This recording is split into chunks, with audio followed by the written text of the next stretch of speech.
साथियों, जय भीम, जय भारत, जय संविधान। मैं बहुजन दस्तक से गौतम रत्ना और आज हमारे स्टूडियो में केतन चक जी बहुजन युवती हैं जो बहुत सारे बहुजन मुद्दों पर बात करने के लिए उरई यूपी से आई हुई हैं। केतन जी, बहुत बहुत धन्यवाद है आपका बहुजन दस्तक पर। तो कुछ बहुजन समाज से जुड़े मुद्दों पर हम बात करना चाहेंगे आपके साथ में।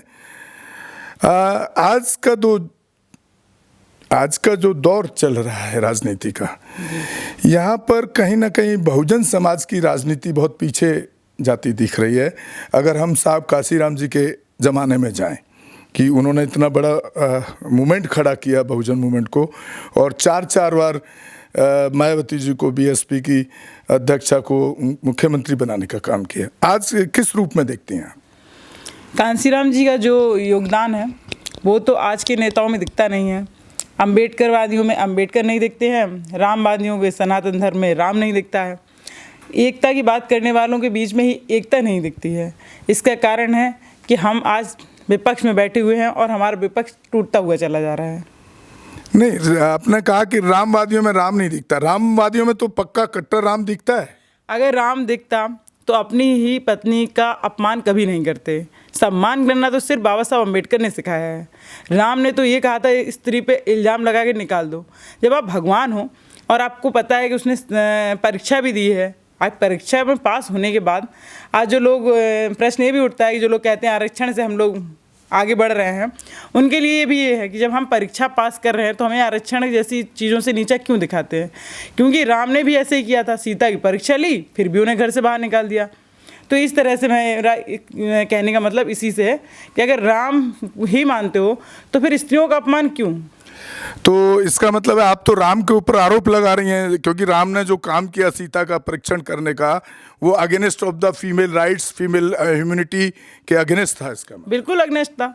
जब आप भगवान हो तो आप किसी के नाक कान कैसे काट सकते हो? लेकिन जहाँ तक हम देखते हैं वही महिला जो राम की जो लोग पूजा करते हैं, हिंदुत्व वाले जो लोग हैं, उनकी महिलाएं तो राम को में श्रद्धा रखती हैं, पूजती हैं, भगवान मानती हैं उनको। महिलाओं को अपना अस्तित्व कभी नहीं पता था।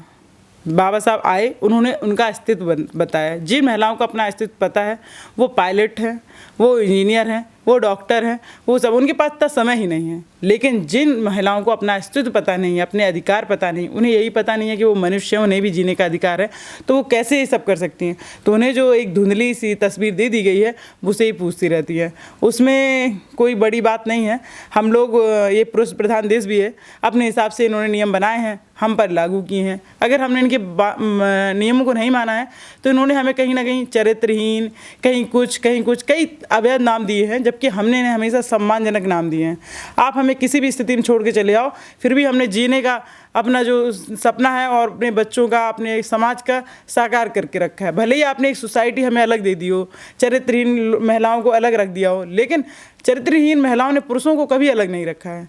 इस चीज़ से पता चलता है कि हमारे भारत में कितनी रूढ़िवादिता कल भी थी और आज भी है और आगे वाले समय में भी रहेगी। तो दूसरा ये जो मैंने जो राजनीति की बात की, हमारे जो यहाँ बहुजन समाज की राजनीति, जिसको काशीराम साहब ने बड़ा स्ट्रॉन्ग करके और मतलब 30-40 साल मेहनत करके खड़ा किया, उसको कैसे दोबारा से उस जगह जाके खड़ा किया जाए? इसके पीछे क्या नेगेटिविटी है और इसको हम, इसका सॉल्यूशन कैसे निकाल सकते हैं? इसका सॉल्यूशन इसी तरह से निकाला जा सकता है जो कांसीराम जी ने एक किताब लिखी थी, चमचा युग। ठीक है, तो आजकल चमचे बहुत सारे हो गए हैं और चमचा जिस जहाँ भी रहेगा वो उस बर्तन को खाली कर देगा। ठीक है, तो हमें चमचा युग ख़त्म करना होगा। हमें क्रांतिकारी और अच्छी सद्भावना से अपने समाज की तरक्की और उनके बच्चों की तरक्की के बारे में सोचना होगा। अगर कांसीराम जी मायावती की तरक्की के बारे में नहीं सोचते, अगर वो नहीं चाहते कि दलित महिला, बाबा साहब अम्बेडकर ने हिंदू कोड बिल तो बनाया, उसे लिखा, उसके अधिकार को यूज कैसे करना है, कांसीराम जी ने अधिकार का यूज करके बहन जी को मुख्यमंत्री बनाया। अगर उन्होंने इस अधिकार का यूज नहीं किया होता तो बहन जी कभी भी मुख्यमंत्री नहीं बन पाती और हिंदू कोड बिल की शक्ति किसी को पता ना चलती। नहीं, लेकिन हिंदू कोड बिल, आपको ये मालूम होना चाहिए कि कॉन्स्टिट्यूशन के अंदर इम्प्लीमेंटेशन नहीं हुआ। वो बाबा साहब ने लिखा जरूर था। आपने कभी कॉन्स्टिट्यूशन में हिंदू कोड बिल इम्प्लीमेंटेशन पढ़ा है? कॉन्स्टिट्यूशन में इम्प्लीमेंटेशन नहीं हुआ। इसी वजह से बाबा साहब भीमराव अंबेडकर को उस ज़माने में कानून मंत्रालय से इस्तीफा देना पड़ा था, जब कॉन्स्टिट्यूशन में नहीं है। तो ये तो बाबा साहब की एक आइडियोलॉजी हो गई, तो उसको कॉन्स्टिट्यूशन से रिलेट नहीं कर सकते हैं आप। ये तो मैं जहाँ तक समझता हूँ, आप जैसे युवा लड़कियों को या युवतियों को जाकर के समाज में बताने का काम करना चाहिए। नहीं, समाज में जागरूकता उदाहरणों से आती है, ठीक है। जिसके ज़्यादा उदाहरण है इंसान उसी की तरफ फॉलो करने लगता है। रूढ़िवादियों के ज़्यादा उदाहरण है, लोग वहीं चल देते हैं, ठीक है। और हमारे उदाहरण कम पड़ जाते हैं, इसलिए हमारी बात मानने से लोग इनकार भी कर देते हैं। अब रही बात घर घर गांव-गांव जाने की और उन्हें संबोधन करने की, उन्हें बताने की। देखिए, सबसे पहले होता है एक पेट होता है जिसमें लोगों को लगती है भूख, ठीक है।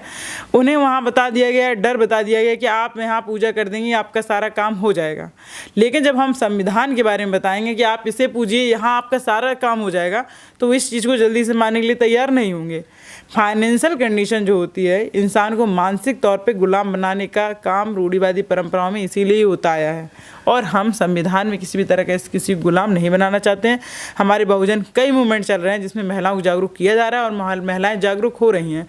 सबसे ज़्यादा SC ST और जनरल में सबसे ज़्यादा जज आज पंडित हैं, ये सबसे बड़ा उदाहरण है। उन्होंने अपनी कथा, सत्यनारायण भगवान की कथा छोड़ दी। उन्हें पता था 11 और 21 रुपये में कुछ नहीं होने वाला है, ठीक है। अगर 11 और 21 रुपये से उनका भविष्य बनता तो वो इस चीज़ को कभी नहीं अपनाते।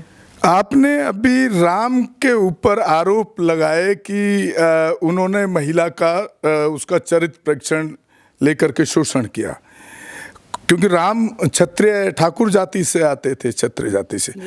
ये आप कृष्ण के ऊपर क्यों नहीं आरोप लगा रही हैं? क्या वो OBC जाति से आते हैं इसलिए आप उनको बकस रही हैं? क्योंकि कृष्ण का कैरेक्टर भी यही दिखता है। जब वो लड़कियां वहाँ नहा रही थी तो उनके कपड़े लेकर के, क्योंकि उस टाइम वॉशरूम नहीं होते थे, स्विमिंग पूल नहीं होते थे, तो तालाब में या नहरों में ही नहाती थी, तो वो उनके कपड़े लेके ऊपर चढ़ गए। और महाभारत में भी जो पूरी महाभारत है वो कृष्ण के ऊपर ही बेस्ड है ना, पांडव और ये सब वही एक ही, उसमें भी उसका चीरहरण होता है द्रौपदी का। तो उनको कैसे आप छोड़ रहे हैं? नहीं, भी तो महिला के खिलाफ मैंने कृष्ण को छोड़ा नहीं है, ठीक है। पर्टिकुलरली किसी अंबेडकर और राम की बात हुई, जिसको लोग आज इस समय क्या कहते हैं, जो बजरंग दल जैसे लोग राम राम राम करते घूम रहे हैं या कृष्ण कृष्ण करते हुए घूम रहे हैं। सबसे ज़्यादा राम को ही लोग अपने घर का उदाहरण मानते हैं, कृष्ण को तो बोल देते हैं छलिया है, फलाना है, ठिकाना है, ये सारी चीज़ें कह देते हैं, ठीक है। जहाँ इतने लोग लेकिन मैं जहाँ तक आपको इंटरप्ट कर रहा हूँ, तो आप मानती हैं ना कि कृष्ण भी महिला के विरोधी थे, महिला की अस्मिता के विरोधी थे। ये देश हमेशा से पुरुष प्रधान देश रहा है, सदियों से रहा है। मुगल आए हों, अंग्रेज आए हों, राम आए हों, कृष्ण आए हों, कोई भी आया हो, इन्होंने सीधे से महिलाओं पर वार किया है। जब इनका सामना नहीं कर पाते हैं तो उन्हें चरित्रहीन बता करके उनको बोल देते हैं कि इनकी वजह से रामायण हुई, इनकी वजह से महाभारत हुई। स्त्री को ही स्त्री का कारण बता दिया कि तुम ही इसके दुख का कारण हो, जबकि ये पैदा करने वाला कौन व्यक्ति है? आप ही सब तो हो। आपको क्या जरूरत थी कि औरत को सभा में खींच कर लाओ? तो एक चीज़ और बताइए, फिर हमारे देश की महिलाएं जी, जो इसका मतलब जितने भी भगवान हुए, कहीं ना कहीं औरत का शोषण उसमें दिखाई देता है। तो बाबा साहब अम्बेडकर एक ऐसी शख्सियत हुई भारत के अंदर जिन्होंने महिलाओं को बराबरी से लेकर के हर तरह का सेल्फ रेस्पेक्ट में देने का काम किया, संविधान में भी किया और इंडिविजुअल कोड बिल की जो बात कर रहे हैं उसमें भी लिख के किया। फिर भी मैं देखता हूँ कि महिलाएं बाबा साहब अम्बेडकर को नहीं मानती हैं ज़्यादातर, क्योंकि उन्हें अपना पुराना अस्तित्व पता ही नहीं है। अगर उन्हें अपना पुराना अस्तित्व पता चले तो वो कभी भी इस चीज़ की आलोचना नहीं कर सकती हैं। जो पढ़ी लिखी नहीं है, जिन्हें स्कूल ही नहीं जाने दिया गया, उनसे कहा गया अगर आप ये परंपरा नहीं अपनाएंगी, अगर मंगलसूत्र नहीं पहनेंगी, सिंदूर नहीं लगाएंगी, मेरे नाम का व्रत नहीं रखेंगी, घर के बाहर दिया नहीं जलाएंगी, तो मतलब तुम स्त्री ही नहीं हो, मैं तुम्हें छोड़ दूंगा, परिवार तुम्हें छोड़ देगा। अब महिलाओं के लिए क्या है कि अगर वो परिवार छोड़ता है तो बाहर भी जाएंगी तो शोषण ही होना है उनका। जब घर में ही इतना शोषण हो रहा है, सदियों से घरों में शोषण होता आया है। आज सोशल मीडिया हो गई, आप जैसे लोग हो गए जो लड़कियों के बारे में बाहर निकल कर आते हैं। आपको कितनी सारी लड़कियाँ हो गई हैं जो आवाज़ उठाने के लिए सक्षम हो गई हैं, क्योंकि वो जागरूक हो गई हैं। जागरूक होना और एक एक्शन प्लान बनाना, और लोगों का विरोध झेलना कोई आसान नहीं है, क्योंकि सबसे बड़ी देश में बेरोजगारी है। कोई भी महिला अपने परिवार का विरोध करेगी तो वो कहाँ जाएगी, कहाँ रहेगी, सबसे बड़ी समस्या उसके साथ रहती है, वो कहाँ दो रोटी खाएगी। इसीलिए जो आदमी के इनकम के ऊपर बेस्ड होती है। बिल्कुल। और फिर उसके बाद एक और पर्सन ने लगा दिया है कि लड़कियों को पैसे की ज़रूरत होती है, लड़कियों को पैसे की ज़रूरत है। तो क्या आप मिट्टी कूड़ा खाते हो? आपको पैसे की ज़रूरत नहीं होती है? आपको नहीं होता है कि आप बाहर कमा रहे हो, घर में महिला जो है वो रोटी बना रही है, सब्जी बना रही है, झाड़ू पोंछा लगाकर अपना टाइम वेस्ट कर रही है, उसके बाद आप उसे कपड़े या गहने दिला रहे हो तो कह रहे हो अरे भाई हमारी पत्नी तो बहुत लालची है, पैसा ना दें तो वो घर ही नहीं आएगी, घर ही नहीं चलाएगी। ये सब क्या है भाई? वो अपना समय यहाँ दे रही है, अगर वही समय वो मार्केट में देने लगेगी तो कहोगे लो अपना परिवार नहीं देख रही है, ये बहुत चरित्रहीन औरत है, मैं इसके साथ रहूँगा ही नहीं। तो इससे भारत में कई सारे तलाक के मामले सामने आ जाते हैं। देखिए साथी, ये आप सुन रहे थे अभी केतन चक जी को, जिन्होंने अपनी बेबाक राय और अपने जो उनके ज़िंदगी के जो एक्सपीरियंस हैं, जो देख रही हैं, उसको बड़े बेबाकी से आपके सामने रखा।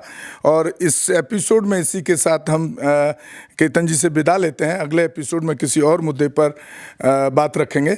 जय भीम, जय भारत, जय संविधान। बहुजन दस्तक चैनल को आप ज़्यादा से ज़्यादा शेयर और सब्सक्राइब करें, ताकि हम बाबा साहब का जो एक बहुत अच्छा सिद्धांत है इक्वलिटी का, चाहे वो महिला के प्रति हो, चाहे लोअर कास्ट के प्रति हो, एक ह्यूमनिटी का, उसको लोगों तक पहुंचा पाएँ।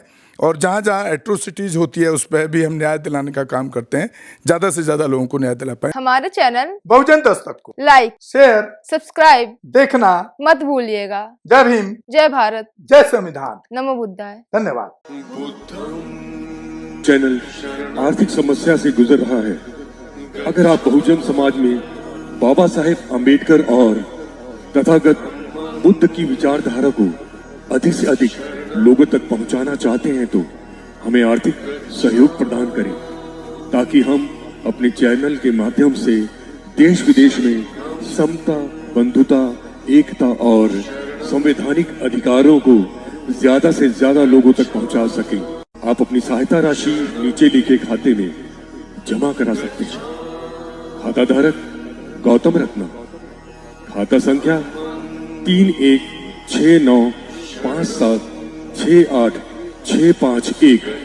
IFSC कोड SBIN 0060336, बैंक भारतीय स्टेट बैंक।